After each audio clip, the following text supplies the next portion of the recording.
Hi there, I'm Matt Keene. Welcome to Creating a Future We Want, the Ethic series. Now, this video is not about ethic. Ethic is a cryptocurrency that I've been designing for a few years that is for the well being of all life. Well being of all life, in my view, prioritizes the value of equity. Social equity. I don't mean like equity in a company, although that could be a part of it.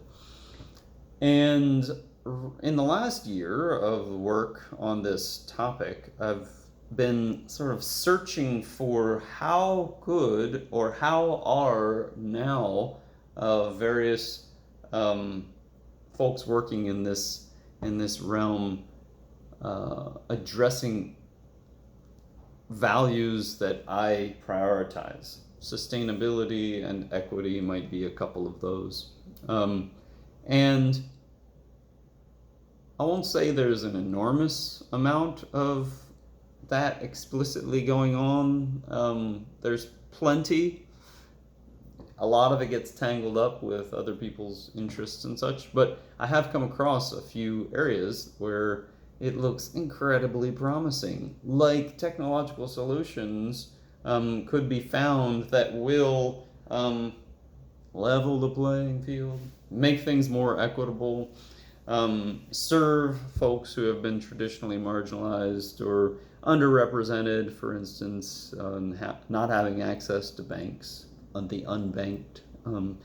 Another area is related to inflation, all the way from hyperinflation effects on a single person to hyperinflation effects on a nation to just inflation in general and global economy and the massive inefficiencies that exist in all sorts of dimensions, from political to financial, when you have inflation from the hyper to the relatively predictable levels of inflation that many countries have, or enjoy, I should say. So it's been fascinating to see, watch how the Silicon Valleys of the world are scanning the Wall Streets of the world for the artifacts of their way of building, doing business empires, anybody, over decades, centuries, and millennia that are being done today because they did not cause a catastrophe and made a few people super rich. And which of those sort of artifacts are full of inefficiency in the intention, like providing access to banking or to everybody, and how can technological solutions like search out those places and create markets, in some cases massive markets that will both generate enormous amounts of value and provide services and well-being to enormous numbers of people who have not had access to it before. I mean, in Venezuela, which is one of the places where I've been sort of learning the most about, a horrific situation where in the last 10 or so years their currency has lost 99% of its value 5 times. It's worth like 1/1 billionth of what it was a decade ago. I mean, I'm from the United States. I can't conceive of it really how that is, but I do remember my father telling me stories about seeing folks in Russia with wheelbarrows full of money at times, of USSR at times in the past, and he gave me some notion of some other countries that he'd worked in where people like get paid on Friday and hand their money through the gate of the place where they worked, and their wives would run to the banks to cash them, and they go spend the money as fast as possible. So this is still going on.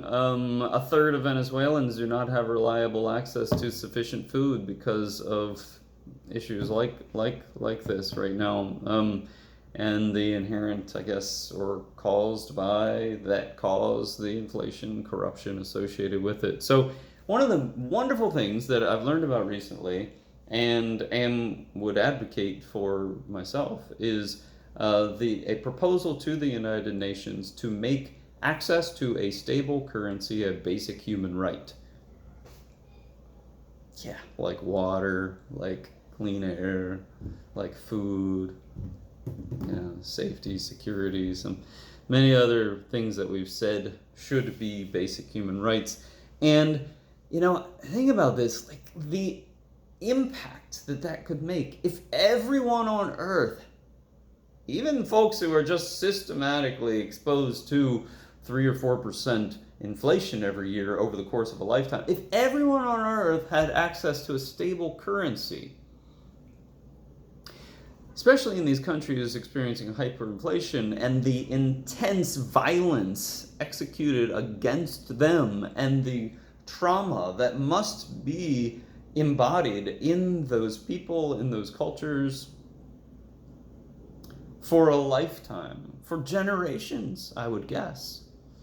To remove that, wow, just consider when you're not spending all your time racing from one place to another to spend all your money or try to turn it into dollars or whatever you're doing, and still losing enormous value, what do you then put your effort into?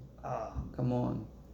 The contagiousness of that, just like the hopelessness is probably contagious in many ways, that sort of exhilaration of no longer having to deal with that and having enormous opportunity, that must also be contagious. So support the UN resolution to make access to a stable currency for all humans a basic human right, and look for other opportunities to support these various technologies that are going to help us to serve the previously unbanked.